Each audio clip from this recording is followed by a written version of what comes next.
Speaker, I'm proud to yield 1 minute to a gentleman who has devoted his life to this moment in tax reform. Our Speaker of the House, gentleman from Wisconsin, Mr. Ryan. Gentleman from Wisconsin, the Speaker.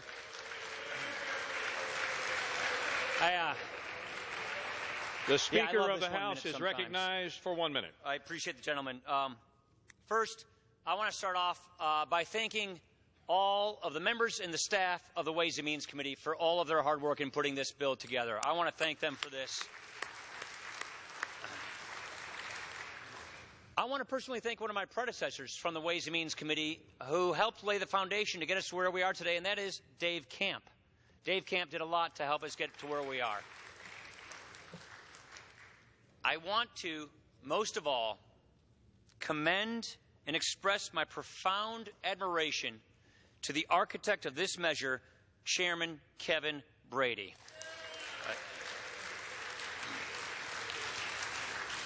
His endless patience and his persistence and his great demeanor have seen this through and gotten us to where we are today. My colleagues, this is a day I've been looking forward to for a long time. We are about to achieve some really big things. Things that the cynics have scoffed at for years, decades even. Ideas that have been worked on for so long to help hardworking Americans who have been left behind for too long. Today, we are giving the people of this country their money back. This is their money after all. Mr. Chairman, or Speaker of the House is not in order. The chair notes a contravention of the law and against the rules of the House. The Sergeant at Arms will identify the person or persons responsible and have them escorted from the House chamber before proceedings will resume.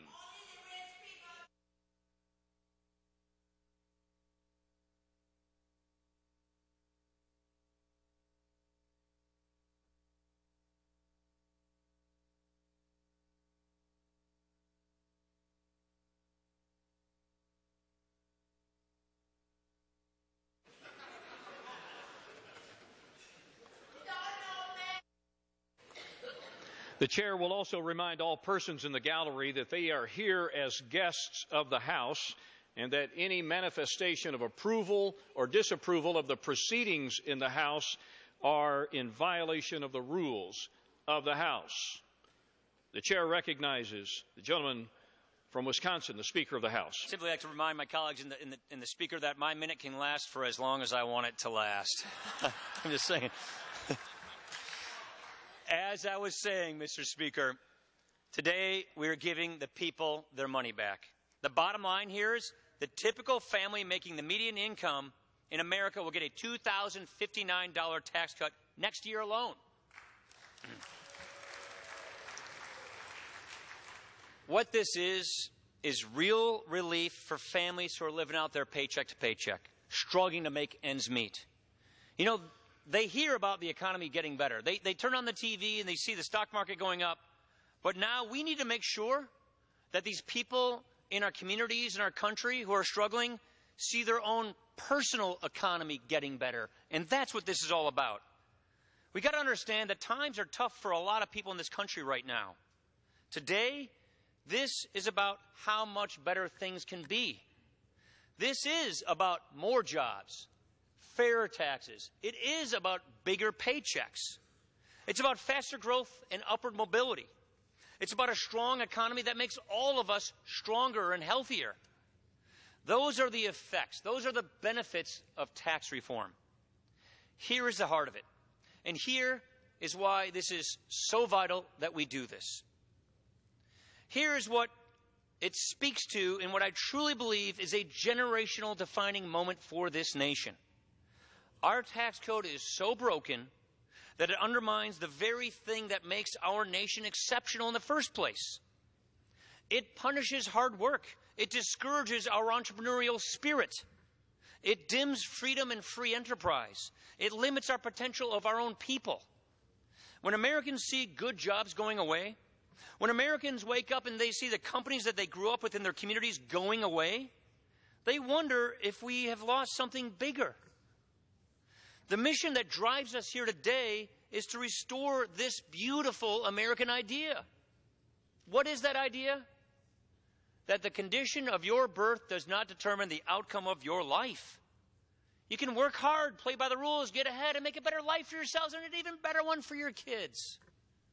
It is that sense of possibility. We want people to be free to strive and to make the most of their lives.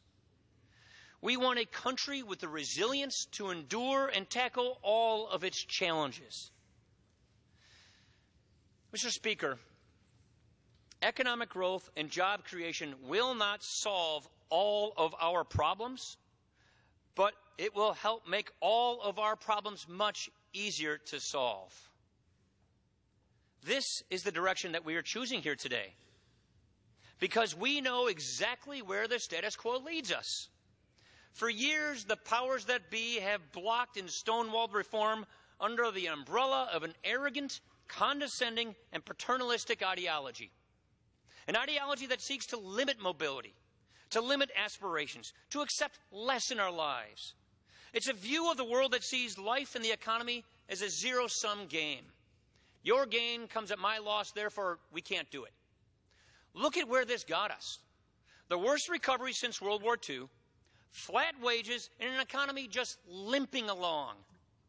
Stagnation is a breeding ground for a class-based society where elites predetermine the outcome of our lives. That is not the American idea. They will tell you this: just hand over more freedom to the unelected bureaucrats and they'll figure it out. They know more. We'll all just be okay. Hand over more of your hard-earned dollars to the IRS and it will all be okay. There's your scam right there. We know, given the opportunity, there are no limits to what our people, our fellow citizens, our brothers and sisters can do. Yet for years now, this tax code has been skewed to the well-connected, full of special interest carve-outs and loopholes. Meanwhile, the hard-working family in America has got to jump through all the hoops that the IRS can muster. Reform means we bring rates down at every level. We clear out these loopholes so that people can just keep more of what they earn in the first place because it's their money in the first place. No special favors, just basic fairness. Reform means simplification, too. Nearly 9 out of 10 Americans will still be able to do their taxes on the form the size of a postcard. That is amazing. And given the opportunity, there are no limits to what our workers and our entrepreneurs can do. Yet while the world has changed, while the world's become more competitive, closer, smaller, our tax code has not.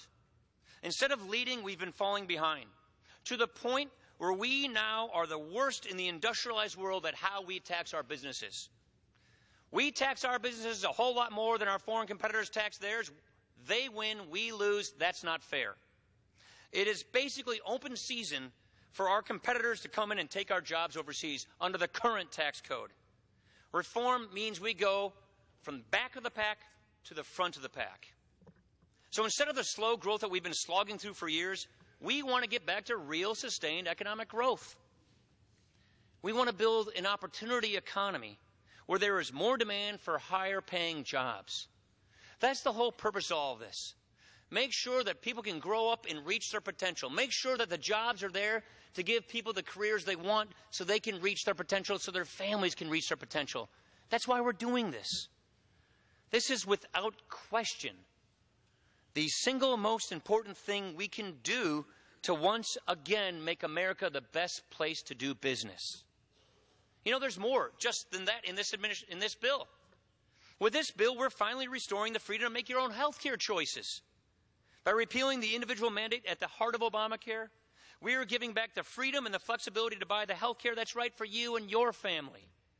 And finally, we are doing something truly to put America in the lead. We are doing something historic to develop our own energy resources. Some people have been working here since I was in the second grade on this project. After decades and decades in this chamber, we're opening up a small, non-wilderness area of the Alaska National Wildlife Refuge for responsible development. It is the most ambitious step we have taken in years to secure our own energy future. This is one of those times to just take a step back. Let's just take a minute, collect ourselves, and step away from the noise. We talk a lot in these jobs about turning points. There is no doubt that we are at one of those turning points right now. And this one will determine the kind of country we're going to have this century. But too often we have seen before how doubt creeps in, how the tyranny of short-term thinking takes over, and history fails to turn. There is, after all, a reason that this has not been done in 31 years.